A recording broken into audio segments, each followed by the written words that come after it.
911 system, if the call does not go through or the call drops for some reason, please follow the instructions that are provided by your 911 center that was usually provided in a follow-on message. And that usually entails calling the 7-digit administrative line for the 911 center, which will get you into the 911 center, and they can route the call and handle the call from there. So I think that's very key. So earlier this afternoon around 2 p.m., our next-gen 911 service provider that provides the network services for the Commonwealth detected a situation on the 911 network where calls were intermittently failing to be delivered. This was originally detected with calls going into the Delaware County 911 Center. The next-gen 911 service provider immediately notified our 911 team and engaged to start the troubleshooting the issue and identify the root cause of the issue. As a standard practice, and we have a number of standard operating procedures we use for these types of situations, a conference bridge line was established with all the public safety answering points or 911 centers that included PEMA 911 staff and the vendors that support the county 911 system to be able to get a better handle on what the impacts were across the state. Other counties began reporting similar issues, and without being able to identify a cause out of an abundance of caution, a statewide wireless emergency alert and emergency alert system message was sent to the public to notify them of the intermittent issues. And again, I want to stress these were intermittent issues, and that if they experienced an issue calling 911, they should follow the instructions of their 911 center, which usually, like I said, involved calling the 7-digit administrative line for each public safety answering point, and they would be able to deliver the call from there and dispatch the call accordingly. Currently, our teams are engaged with the public safety answering points or 911 centers and the next-gen 911 service provider monitoring the system. And the system continues to have some intermittent connectivity issues at this point in time. They're still trying to troubleshoot. As last updated, it seemed like a majority of the calls were being delivered. However, they were intermittent issues related to that. Some of them may not have location data. Some of that may have not or may not have number data associated with that. So they still continue to work that.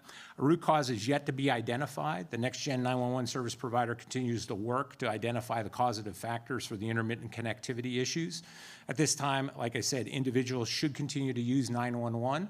And if they would call 911 for an emergency and the call is not delivered, they should use the backup 7-digit administrative line or follow the instructions of their local 911 center or public safety answering point. And we ask that the public do not test the system at this point by calling 911 just as a test, as it creates some challenges with the traffic coming into the 911 system. If they test the system and hang up on the system, that is considered an abandoned call. The 911 centers have to go back and investigate that call. So we ask for the public's cooperation as we continue. We'll provide additional updates as they become available. I know you said that this started at 2 o'clock, and at this point you're still trying to identify it. Is this something that is a tech problem, software problem, or is it, I don't know, cyber attack? What is it? It's too early to tell a lot of things on it. So they continue to troubleshoot it. It could be a software issue. It could be a hardware issue. What we know is that it doesn't appear to be the result of a software update that was pushed based on our communications with the next-gen 911 service provider. So other than that, that's all we know at this point in time. They continue to troubleshoot. They have a number of technical experts engaged on their end to try to determine what the causative factor happens to be. How long do you expect this outage to last? So again, it's not an outage, it's an intermittent issue that we're dealing with. So we're really not sure right now. That's why we have the bridge line open. So as soon as the next-gen 911 service provider, they're tracking everything, they're trying to troubleshoot. If they implement a remedy for it, we can get real-time feedback from all the 911 centers. So that's why we have the bridge line open at this point in time and monitoring that. So we'll provide additional updates as they become available. We understand that this is concerning because people want to have faith in the 911 system. Like I said, we have procedures in place to be able to kind of troubleshoot this and determine, whether it is a network issue, whether it's a software or hardware issue, or whether it lies sometimes outside of the network.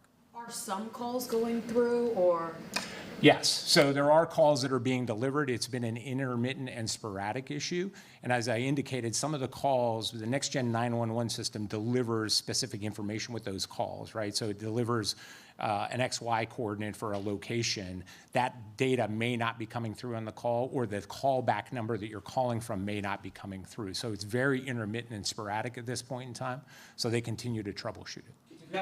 Do we have any data on how many 911 calls didn't go through because of this intermittent issue? Not currently right now. We continue to track that.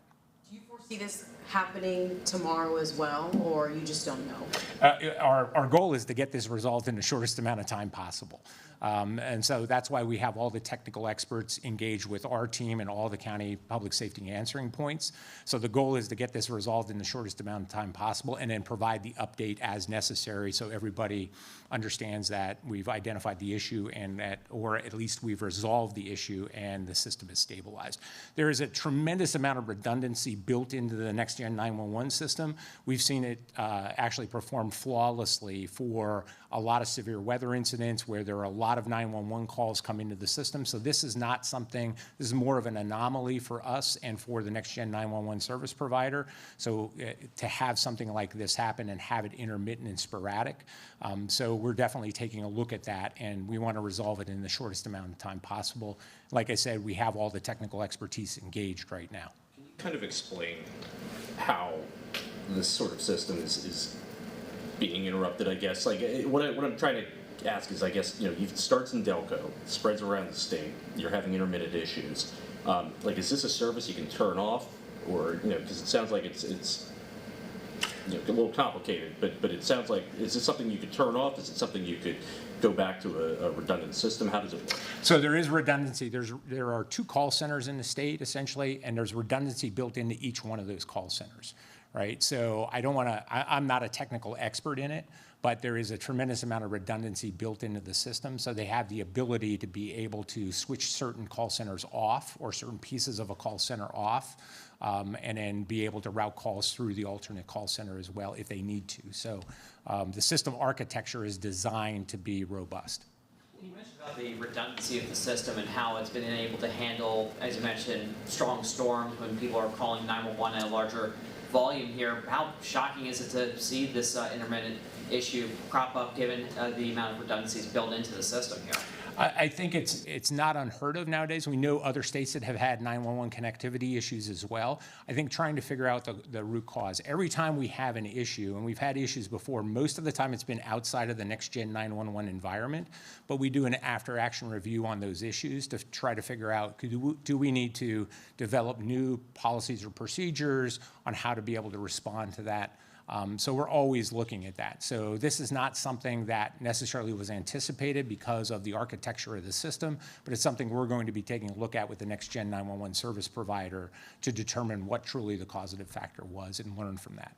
Whatever's to blame for this, there's people who are listening to this and they're hearing, we'll call it 7-digit number, or you're going to have to go through some other process to get a hold of emergency providers. And if they're in that moment where they have an emergency right in front of them, or not being able to just dial 911 makes it difficult, for whatever situation. It could be life-threatening, it could be a minor emergency, whatever it is. What are you saying to people who, are worried or perhaps, really upset with the fact that theoretically they could call 911 right now and they may not get the help they need?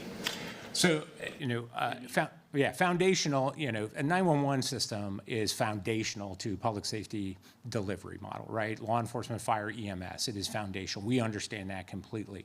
I think the issue is it's intermittent at this point in time. We want them to try 911. From what we're seeing right now, the calls are going through. There's intermittent challenges with the calls, and trying to identify what is truly a dropped call that is a 911 call versus someone actually that is calling 911 to test it is a little bit of the challenge. That's why we really don't want the public calling right now. But we want them to have confidence that the 911 centers are prepared for this. They have backup capabilities.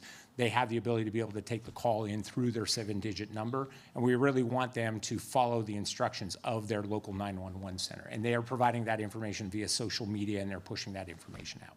Those in need of emergencies, for those in need of emergency services, should they expect delays when calling? No, there should be no delay other than the connection to the 911 center. If it comes in through the 7-digit number, they have the ability to be able to do that. It's still going into the 911 center, just not coming in through the next-gen system at that point. Was there any counties that weren't affected throughout the state?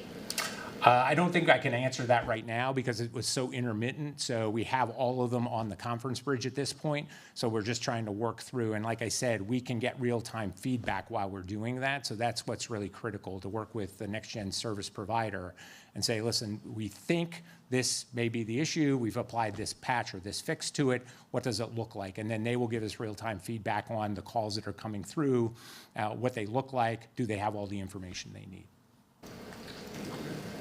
All right. All right. Thank you, everyone.